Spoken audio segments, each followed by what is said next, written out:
Welcome back to the DNF Duo for episode 3. I'm Sangeeta. I'm Anjali. And we're recording from SEPANG International Circuit. And look at the view. If you guys are wondering, what are you guys doing here? Well, we're here to watch the GT3 race. However, it does bring back a bit of memories, right, Anjali? Yeah, honestly, walking around the whole like not the track, but just walking around the grandstands and seeing everything and seeing how close you are. Like, guys, look, just see how close I am. This is the starting grid. Do you see how beautiful this is? So it's bringing back a lot of nostalgic memories of when we used to have F1 here. So, Patronas, let's try to do something. And if you're watching this, please bring back Sepang. The Malaysians want it, we need it. If you catched our last episode, we covered everything about the China GP, and in this, we're bringing you all the hot details in case you missed out on the Suzuka GP. Alright guys, so today we're going to do something a little bit different. We're going to dive right into qualifying. So let's talk about Kimi Antonelli getting pole position for the second time. From China to Japan. I think his timing was like, 1:28? Yeah. That is insane for such a young driver to get poled back-to-back from China and then Japan. Chef kiss. However, it wasn't easy for everybody though. George Russell was struggling. He was 3/10, just trying to pick up pace just like Kimi. He also sounded really miserable on the radio. However, it seems like George is actually kind of struggling to adapt to the twitchiness of the Mercedes. Yep. However, Kimi put up a good fight. Yeah, definitely. Kimi really surprised me this weekend as well, because I would have thought that maybe, okay, this time George would be like, okay, I need to bring my A game. I need to show them, you know. And then when I saw Kimi get pole, I was like, okay, get it. But however, the biggest shock of qualifying was Max Verstappen being knocked out in Q2. Exactly. The fact that I saw Max qualify P11 and he is quite dominant. Suzuka is where he's able to show his dominance on track. So the fact that he was kicked out of Q2, I was like, what is happening? The fact that Verstappen is struggling in a Red Bull is a bit concerning. Yes. I think so far 3 races in, it has been quite tough to see him struggle. You know, a lot of people are speculating, is Verstappen going to quit this year? Is he going to say bye-bye to F1? Although a lot of people are still, speculating, okay? These are just rumors. These are all speculations. There's no confirmed, nothing has confirmed, but it would be really sad to see Max retire at the end of this season, because we just got our new regulations. So it would be great to see if he could just hold it out to see next year and what kind of developments the car comes, like Red Bull comes with the car, the new car and everything. But if he does retire, it will be really, really sad. Yeah. However, given the fact that the whole month of April we've got a 1-month break because all these Saudi races are cancelled. However, hopefully in this 1 month we get to see some improvement in the Red Bull garage. So we're keeping our fingers crossed, not just for Red Bull, McLaren, the whole lot. We're not going to talk about Mercedes or Ferrari because so far so good. Oh, but we can touch a little bit on Ferrari because if I'm not mistaken, I think they did have some issues with battery deployment. Yes. So this is the same thing that has been happening for quite a while now. They have it, they have the issue, and then they fix it for the next race, and then I think there was the deployment issues, if I'm not mistaken, guys. Lewis had a little bit of an issue in Australia. Yes. And then come China, it was better. And then during qualifying, so this time around, he did have that struggle as well. So I feel like Ferrari, once they hack that deployment issues, they are really going to be challenging the Mercedes even more than what they're already doing. I have to agree 100%. I mean, it's quite a sticky situation coming to think about, where each team is at the moment. But Mercedes has generally set the pace. Yeah, they really set the pace. Well. They are flying at this point, honestly. It is crazy to see them just fly on track. Yeah, I mean, Mercedes has the energy deployment already, and Red Bull looks like it's running out of battery halfway through the lap. So we are keeping our fingers crossed to see some improvement happening in the next race, which is in May for Miami. Okay. What the flying? What's happening here? Don't joke. Also guys, fun fact, if you watched the last episode, Anjali did mention about McLaren hoping to see some improvement in the Japan GP. Surprisingly so, we did see improvement. this race. Yeah, we got Piastri at P3 and we got Lando at P5, breaking up the two Ferraris. So when I saw that, I was like, I think I should not say anything anymore. Because I'm not even joking, guys. Like, Anjali has like some power of the tongue. I'm not even joking. Like, whatever she says comes true. The fact that she said that in the previous episode and then in this Japan GP, the McLarens are up there, up in the top 10. Okay, now say Lewis Hamilton 8-time World Championship. Lewis Hamilton 8-time World Championship. Also, guys, if you're wondering what's happening right behind us right now, it is the Lotus Cup China that is about to start at 4:20 Malaysian time. Of course, by the time that you see this, you can always go on YouTube and watch the race. We do have our own very Malaysian driver, number 7 over there in the green suit. She is a female race car driver who is also Malaysian, so Malaysia boleh. Let's go. Let's go. Sunday's race was a completely different beast. I mean, we had Kimi starting from a shocking start from pole, and then he dropped all the way to P6 by the first corner, and then we had Oscar Piastri surging into the lead for a moment. And I do have to say, it looks like McLaren, like Anjali said, was going for the win. They really at the start were of the race. They really, really were. They were really strong. They had really good pace. Yeah. And from that, I mean, it was shocking to see Kimi drop from P1 to P6. I was like, oh, how did that happen? And after that, when I saw Piastri just go for it, I think Piastri took the lead for a bit, if I'm not mistaken. Yes, he did. Yeah, so to see that, I was like, that was very nice to see. And then we had that huge incident that happened in lap 22, Oliver Behrman. Yeah, that was very, very scary. I think if I'm not mistaken, his accident was 50 Gs. So that is insane, because I remember when we watched it, both of us were sitting and watching it, and when we saw the crash happen, It was insane.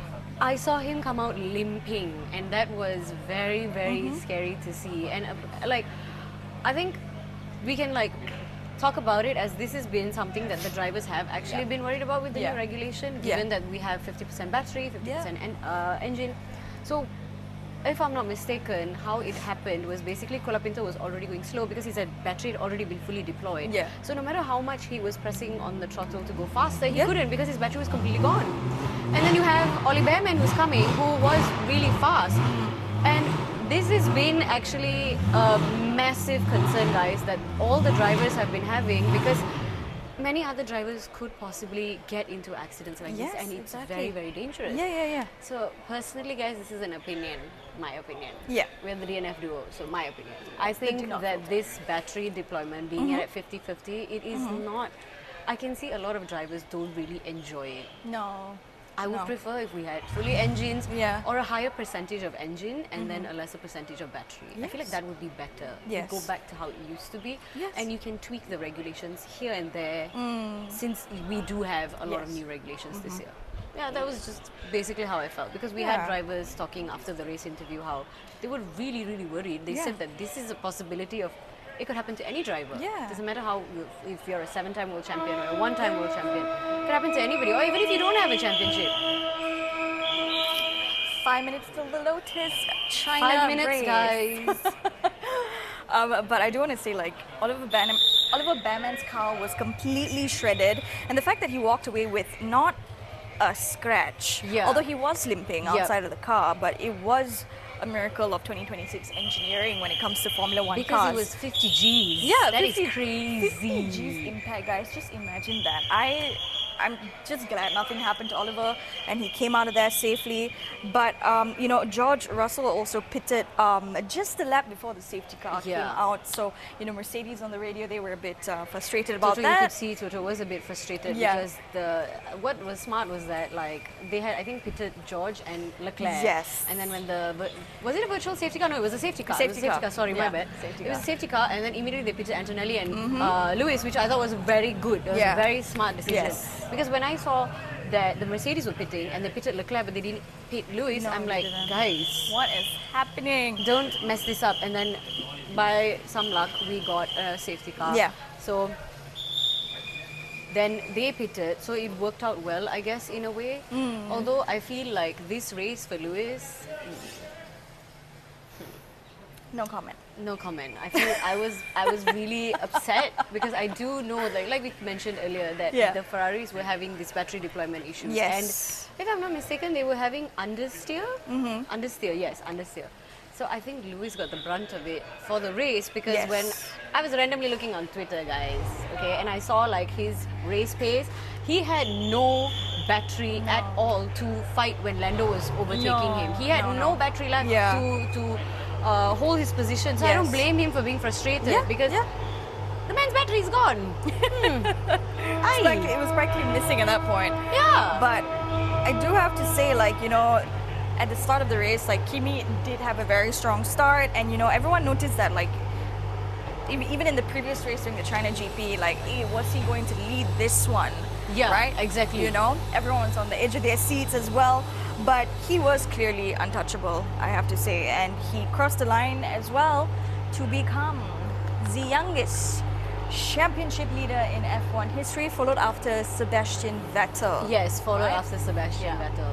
Kimi was outstanding. Phenomenal. I did not expect another win with that big of a gap to PS3. Yeah. I think I remember at one point the gap was either 12 or 14 seconds, and I'm just like, this is the last I saw gaps like that was when it was Max racing, and then the next driver had like a 20-second gap. That was insane. So Kimi winning his back-to-back, and him being the new championship leader. Dare I say that we could get him as a... Dare I say that he could possibly win his first world championship this year? I mean, it smells like the air is filled with Antonelli energy, so we do have high hopes that he might just snag himself a championship this year as well. But looking at the constructors, Mercedes is at 135 points. Red Bull, they're sitting in the 4th place with only 16 points. And we have Max Verstappen, who is in 9th place of the Drivers' Championship. Tough year for him, I would say, tough start. But if Ferrari locks in, it will be a good battle. Exactly. If they lock in for the next upcoming races, we could see a fair fight between Mercedes and Ferrari. And also, like I said, if the McLarens also keep locking in, I would be so happy to see a 3-way battle. I think, if I'm not mistaken, Ferrari are number 2 in the constructors, right? So Ferrari are number 2 with 90 points, 90 plus, and then after that is the McLarens. I do have to say though, when I was watching the race and to see Pierre Gasly just casually overtake Max Verstappen, that was wonderful. Flawless. Absolutely And Max flawless. himself being a menace and just being like, bye. I mean, to wrap it up, basically, the Japan GP was absolutely flawless. It was beautiful to see Kimi on the top again. And like we said, April is going to be a very, very quiet month. And basically, we will be filling you in with news around Formula One as well, and some content from our side as well.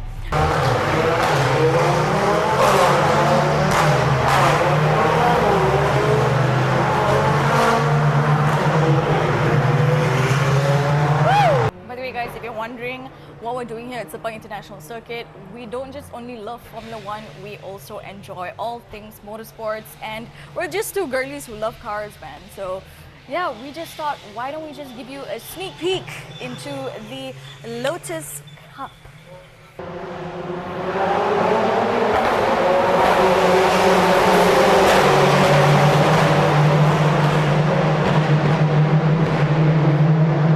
Also, fun fact, guys, our Malaysian driver Leona Chin is the only female racing driver on track right now. So With the car number 7. Yep. Car number 7. Sorry. I did this. Oh my god, you should have told me, I would have done that too. So let's check the scoreboard after 3 rounds. And actually looking at the Constructors' Championship, we do have Mercedes standing at 135 points. And then we have Red Bull sitting at 4th place, right? With only 16 points. Max Verstappen is currently 9th place in the Drivers' Championship. I know he's had a really tough start, but hey, if Ferrari locked in like this,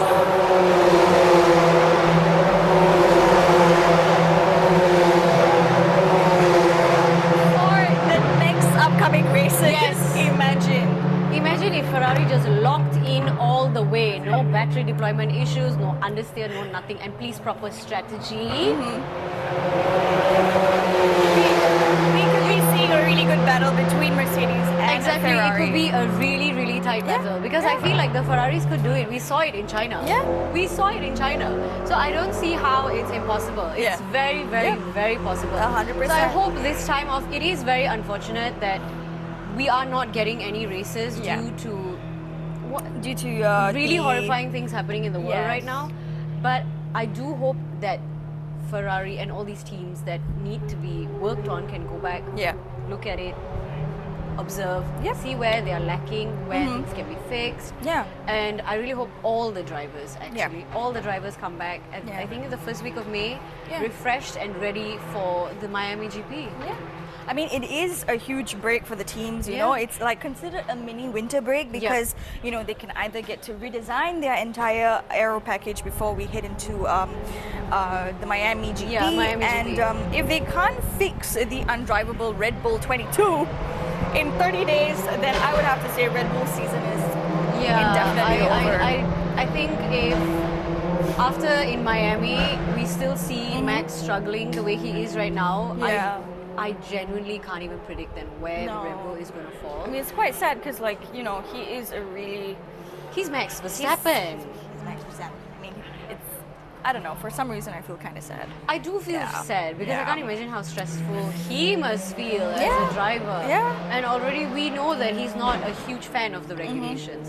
So I can't imagine how he feels sitting in that, you know, in his car, being knocked out of Q2. It is difficult, it is stressful.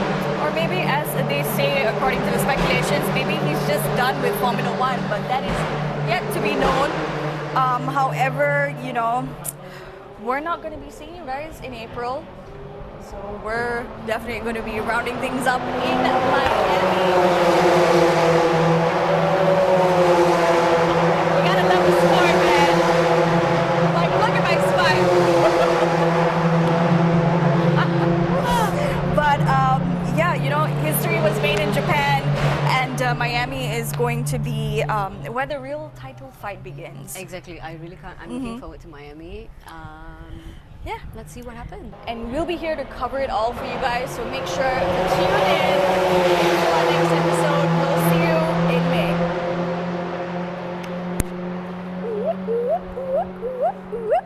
Did we Done. just do it? Done. Did you not press? You're lying. Huh? Don't lie. Don't April Fools lah. Swear on me. End the video.